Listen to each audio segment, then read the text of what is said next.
Hi, I'm Emma Kwiatkowski, Assistant Editor at AOPA, and we're here in St. Albans, Maine to experience the fun and challenges of seaplane flying.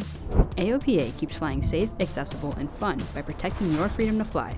We are the most trusted one-stop resource for all things related to general aviation. Become an AOPA pilot today.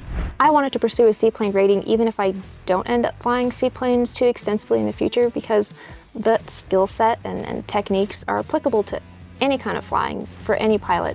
And here at Central Maine Aviation, Charles and Erin have been super passionate about sharing that knowledge and making it applicable to students no matter what their background.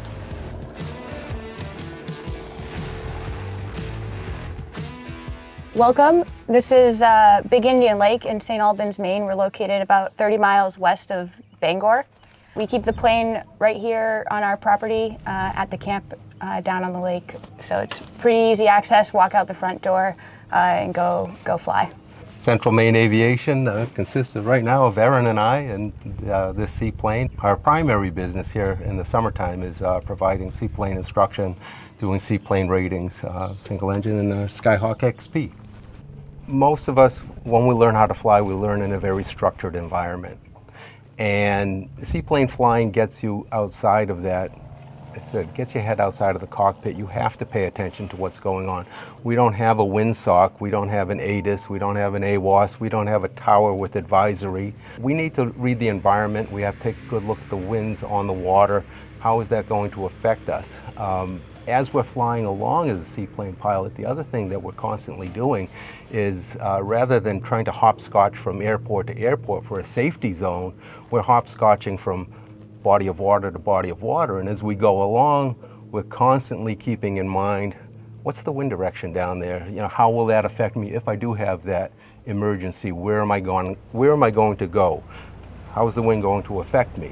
And having a constant read on your environment sets in the back of your mind how you will react should something like that happen. And I think it makes you a lot more aware of, just even in cross-country cruise flights, what the situation is. I do find that, as an instructor and an examiner, I'm seeing that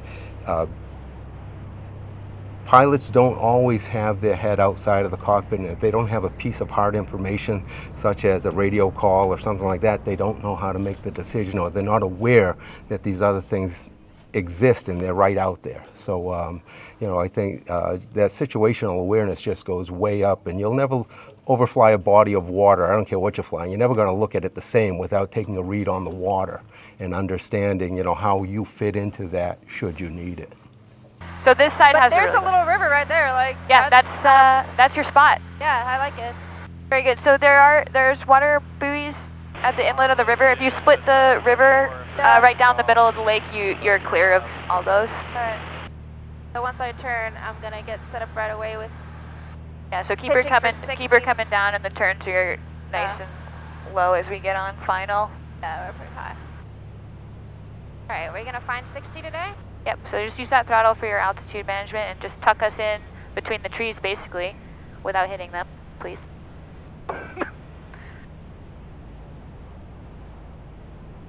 Very good.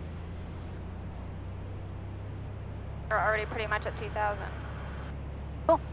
And we're pitched for that. There you go. So now we're just holding this pitch. Just split the boats down the center. I'll keep an eye on them for you. Hold that sight picture on the far shore.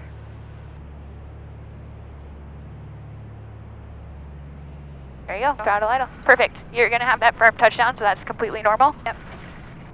That was very nice. I've loved many things about seaplane flying, but it's been really fun flying with new students, and we're all used to the runway. You know where you're going. There's not really many options, but you can bring a brand new pilot to the same lake I've flown in, a bunch of times, and based on the conditions and obstructions and their evaluation, like they'll pick a new landing area that's still safe and a perfect spot to touch down, but like you can bring this 10 different pilots to the same lake and find like 100 different places to land, which is really cool. So I like to joke around, it's like the art of creative flying, and you look at an area and based on obviously rules, safety, the shape of the water, the winds, like there's all these different factors, but you can still find a new way to do something. I chose this airplane because I didn't know any better. That was the bottom line on that. It was the first airplane that I bought back in 2001. I was looking for something. I was enamored with seaplanes. My first airplane I was going to buy was going to be a seaplane, whether or not I was rated for it. So I bought the plane, flew it on wheels for about 3 years before I actually got my C rating and put it on floats and was able to fly it. The airplane itself is a 1979 Skyhawk XP. It has a larger engine than the standard Skyhawks did back at that time, where they were coming out with primarily 160 horsepower like Comings. This has a 210 horsepower Continental fuel injected engine. It is a factory seaplane kit installed in this airframe, so the airplane pretty much came from the factory the way you see it. So as a seaplane performer, it works pretty good off the water. It's an airframe that a lot of pilots are already comfortable in. Emma, it was super fun flying with you this week. You rocked it basically the whole time. We had some weather challenges and some wind when you first arrived, so you got a handle on that. Got to see that, and then the last 2 days have been perfect flying. And you passed your check ride yesterday, and you rocked that, so good job. Congrats. Thanks. It was really fun flying with you guys, and I learned so much in just a short amount of time. You know, obviously, it was great that we had kind of varying weather too, but in addition to just the basic skills, like one of my favorite things was just expanding your ability to be able to like process a lot more information at once, because the environment is so dynamic, and so going back to any other type of flying, it's like, oh, this feels a lot more manageable, you know, because I'm not moving unless I want to. Exactly. But it's been really fun. It's definitely, like you were saying, one of the most fun things you can do, because yeah, of course it's fun being on the water, and then it's fun being in the air. So combining that, it's so much better. So I really hope that, you know, we can encourage more people to experience it, and even just a little bit of experience, it's still gonna like broaden your horizons. Yes, for sure. Definitely come fly in Maine. Yeah, it was great. Yeah.